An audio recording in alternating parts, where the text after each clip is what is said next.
Pemirsa, terima kasih pian masih bersama kami. Berita selanjutnya, Mahabarakan. Kloter 4 embarkasi Banjarmasin dari daerah Barito Selatan, Wan Kota Waringin Timur, Provinsi Kalimantan Selatan, yang sebelumnya mengalami keterlambatan keberangkatan, yang diakibatkan kerusakan teknis pada pesawat maskapai Garuda Indonesia, akhirnya dapat diterbangkan menuju Arab Saudi. Kloter 4 embarkasi Banjarmasin dari daerah Barito Selatan, Wan Kota Waringin Timur, Provinsi Kalimantan Selatan, yang sebelumnya mengalami keterlambatan keberangkatan yang diakibatkan kerusakan teknis pada pesawat maskapai Garuda Indonesia, akhirnya dapat diterbangkan menuju Arab Saudi. Ketua PPIH Embarkasi Banjarmasin, Muhammad Tamrin, mengungkapkan, Kloter 4 embarkasi Banjarmasin diterbangkan menuju Tanah Suci Madinatul Munawwaroh secara terpisah dalam beberapa kali penerbangan. Pemberangkatan pertama 46 orang dilaksanakan dalam 2 kali penerbangan. Pertama, sebanyak 24 orang direncanakan berangkat pada 4 Juni pukul 5:15 menuju Madinah.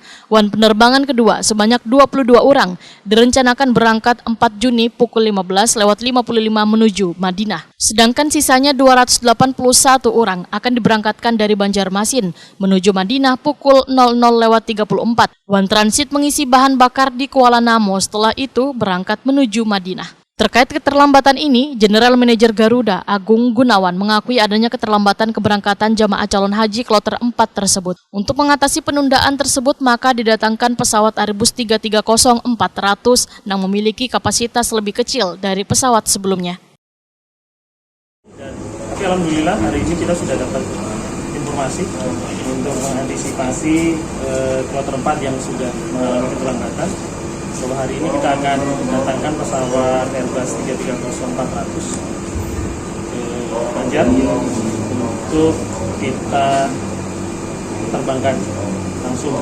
Agak besar, agak kecil seri. Kapasitasnya sedikit lebih kecil, ada sekitar 41 dari 328, itu ada 41 jamaah yang nantinya akan kita alihkan untuk joining di antara lewat Solo atau lewat Kuala Namo.